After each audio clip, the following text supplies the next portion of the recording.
ओम नमो भगवते वासुदेवाय। श्रीमद्भागवत महात्म्य। कृष्णं नारायणं वन्दे, कृष्णं वन्दे व्रजप्रियं, पायनं वन्दे कृष्णं वन्दे पृथासुतम्। अथ द्वितीयो अध्याय।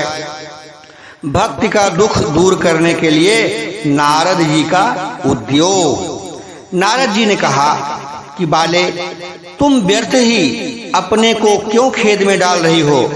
तुम इतनी चिंतातुर क्यों हो?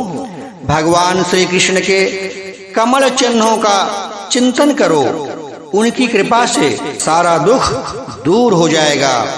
उन्होंने कौरवों के अत्याचार से द्रौपदी की रक्षा की थी और गोप सुंदरियों को सनाथ किया था। वे श्री कृष्ण कहीं चले थोड़ी ही गए हैं। फिर तुम तो सदा भक्त हो और उन्हें प्राणों से भी प्यारी हो। तुम्हारे बुलाने पर तो भगवान नीचों भी चले जाते हैं। सत्य, त्रेता और द्वापर, इन तीनों युगों में ज्ञान और वैराग्य मुक्ति के साधन थे, किंतु कलिकाल में तो केवल भक्ति ही ब्रह्म सायुज्य मोक्ष की प्राप्त कराने वाली होती है। यह सोचकर ही परमानंद चित्त मूर्ति ज्ञान स्वरूप श्री हरि ने अपने सत्य स्वरूप से तुम्हें रचा है। तुम साक्षात श्री कृष्णचंद्र की प्रिया और परम सुंदरी हो। एक बार जब तुमने हाथ जोड़कर पूछा था कि मैं क्या करूं, तब भगवान ने तुम्हें यही आज्ञा दी थी कि मेरे भक्तों का पोषण करो। तुमने भगवान की आज्ञा स्वीकार कर ली। इससे तुम पर श्रीहरि बहुत प्रसन्न हुए और तुम्हारी सेवा करने के लिए मुक्ति को तुम्हें दासी के रूप में दे दिया है और इस ज्ञान वैराग्य को पुत्रों के रूप में कुंठधाम में ही भक्त पोषण करती हो। भूलोक में तो तुम्हें अपनी पुष्टि के लिए एक छाया रूप धारण करे। तब तुम मुक्त ज्ञान और वैराग्य को साथ में लिए पृथ्वी तल पर आई और सतयुग से द्वापर पर्यंत बड़े आनंद से रही। कलयुग में तुम्हारी दासी मुक्ति पाखंड रूप रोग से पीड़ित होकर क्षीण होने लगी थी, इसीलिए वह तो तुरंत ही तुम्हारी आज्ञा से वैकुंठ लोक को चली गई।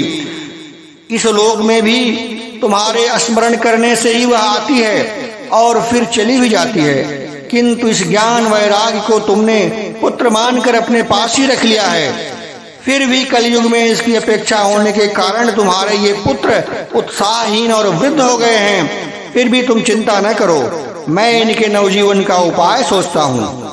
सुमुखी, कलिकाल कलिसमान कोई युग भी नहीं है। इस युग में मैं तुम्हें घर घर में प्रत्येक पुरुष के हृदय में स्थापित कर दूंगा। देखो, अन्य सब धर्मों को दबाकर भी भक्ति विषयक महोत्सवों को आगे रखकर यदि मैंने लोक में तुम्हारा प्रचार न किया तो मैं श्री हरि का दास नहीं। इस कलयुग में तो जो जीव तुमसे युक्त होंगे वे पापी होने पर भी बेखटक भगवान श्री कृष्ण के अभय को प्राप्त होंगे। जिनके हृदय में निरंतर प्रेम रूपिणी भक्ति निवास करती है, वे शुद्ध अंतःकरण पुरुष स्वप्न में भी यमराज को नहीं देखते। जिनके हृदय में भक्ति महारानी का निवास है, उन्हें प्रेत, पिशाच, राक्षस या दैत्य कभी स्पर्श करने में भी समर्थ नहीं हो सकते। तप, वेदाध्ययन, ज्ञान और कर्म आदि किसी भी साधन से भगवान बस में नहीं किए जा सकते। वे केवल और केवल भक्ति से ही वशीभूत होते हैं। इसमें गोपीजनों को प्रणाम है। मनुष्यों का सहस्त्रों जन्म के पुण्य प्रताप से भक्ति से अनुराग होता है। कलयुग में केवल और केवल भक्ति ही सार है। भक्ति से तो साक्षात श्री कृष्णचंद्र सामने उपस्थित हो जाते हैं। जो लोग भक्ति से द्रोह करते हैं वे तीनों लोकों में दुख ही दुख पाते हैं। पूर्व काल में भक्त का तिरस्कार करने वाले दुर्वासा ऋषि को बड़ा कष्ट उठाना पड़ा था। बस व्रत, तीर्थ, योग, यज्ञ और ज्ञान चर्चा आदि बहुत से साधनों की कोई आवश्यकता नहीं। एकमात्र भक्ति ही मुक्ति देने वाली होती है। सूत जी कहते हैं कि इस प्रकार नारद जी के निर्णय किए हुए अपने महात्म को सुनकर भक्ति के सारे अंग पुष्ट हो गए और वे उनसे कहने लगी। भक्ति ने नारद जी से कहा कि हे नारद जी, आप धन्य हैं, आपकी मुझ में निश्चल प्रीति है। मैं सदा आपके हृदय में रहूंगी, कभी आपको छोड़कर नहीं जाऊंगी। साधो, आप बड़े ही कृपालु हैं। आपने क्षण भर में ही मेरा सारा दुख दूर कर दिया है, किंतु अभी मेरे पुत्रों में चेतना नहीं आई है। आप इन्हें शीघ्र ही सचेत कर दीजिए और जगा दीजिए। सूत जी कहते हैं कि भक्ति के वचन सुनकर नारद जी को बड़ी करुणा आई और वे उन्हें हाथ में हिला डुला कर जगाने लगे। फिर उनके कान में पास जाकर कुछ मुंह लगाकर जोर से कहा, ओ ज्ञान, जल्दी उठ और जाग पड़ो। वो वैराग्य, जल्दी उठो और जाग पड़ो। फिर उन्होंने वेद ध्वनि, वेदांत घोष और बार बार गीता पाठ करके उनको जगाया। इससे वे जैसे ही बहुत जोर लगाकर उठे, किंतु आलस्य के कारण वे दोनों जम्हाई लेते रहे, नेत्र उभार कर देख भी नहीं सके। उनके बाल बगुलों की तरह सफेद हो गए थे। उनके अंग प्रायः सूखे काठ के समान निस्तेज और कठोर हो गए थे। इस प्रकार भूख प्यास से मारे अत्यंत दुर्बल होने के कारण उन्हें फिर सोते हुए देखकर नारद जी को बड़ी चिंता हुई। वे सोचने लगे कि अब मुझे क्या करना चाहिए। उनकी यह नींद, इससे भी बढ़कर उनकी वृद्धावस्था कैसे दूर हो सकेगी। शौनक जी इस प्रकार चिंता करते करते वे भगवान का स्मरण करने लगे। उसी समय वह आकाशवाणी हुई, मुने खेद मत करो, तुम्हारा यही उद्योग निसंदेह सफल होगा। देवर्षि, इसके लिए तुम एक सत्कर्म करो, वह कर्म तुम्हें संत शिरोमणि महानुभाव बताएंगे। उस सत्कर्म का अनुष्ठान करते ही क्षण भर में इनकी नींद और वृद्धावस्था चली जाएगी तथा सर्वत्र भक्ति का प्रसार होगा। यह आकाशवाणी वहां सभी को साफ साफ सुनाई दी। इससे नारद जी को बड़ा विस्मय हुआ और वे कहने लगे कि मुझे तो इसका कुछ आशय समझ में नहीं आया। नारद जी बोले, इस आकाशवाणी ने भी गुप्त रूप में ही बात कह दी है। यह नहीं बताया कि यह कौन सा साधन किया जाए जिससे इसका कार्य सिद्ध हो जाए। वे संत न जाने कहाँ मिलेंगे और किस प्रकार उन साधनों को बताएंगे। अब आकाशवाणी ने जो कुछ भी कहा है उसके अनुसार ही मुझे यह कार्य करना चाहिए। सूत जी कहते हैं कि शौनक जी तब ज्ञान वैराग्य दोनों को छोड़कर नारद मुनि वहां से चल पड़े और प्रत्येक तीर्थ में जा जाकर मार्ग में मिलने वाले मुनीश्वरों से वह साधन पूछने लगे। उनकी उस बात को सुनते तो सब थे, किंतु उनके विषय में किसी को कुछ भी निश्चित उत्तर न देना था।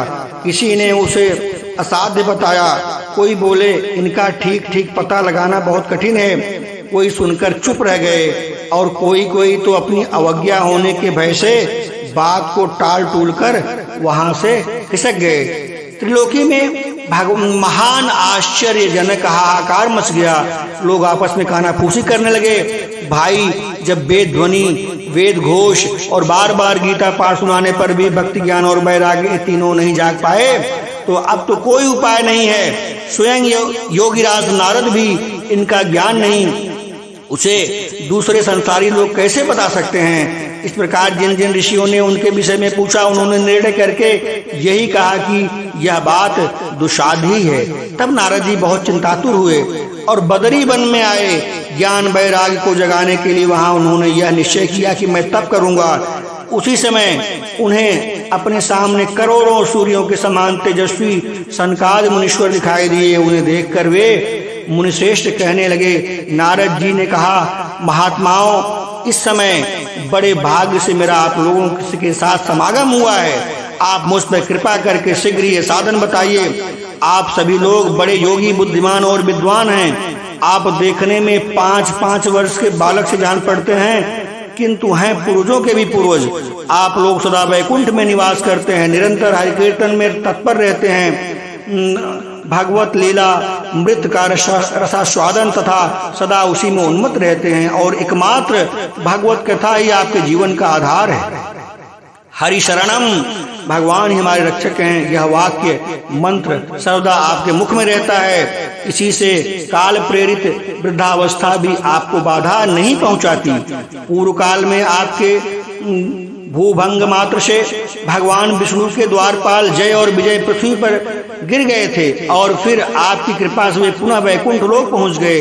धन्य हैं इस समय आपका दर्शन बड़े सौभाग्य से ही हुआ है। मैं बहुत दीन हूँ और आप लोग स्वभाव से दयालु हैं, इसलिए मुझ पर आपको अवश्य कृपा करनी चाहिए। बताइए, आकाशवाणी ने जिसके विषय में कहा वह कौन सा साधन है और मुझे किस प्रकार उनका अनुष्ठान करना चाहिए? आप इसका विस्तार पूर्वक वर्णन कीजिए।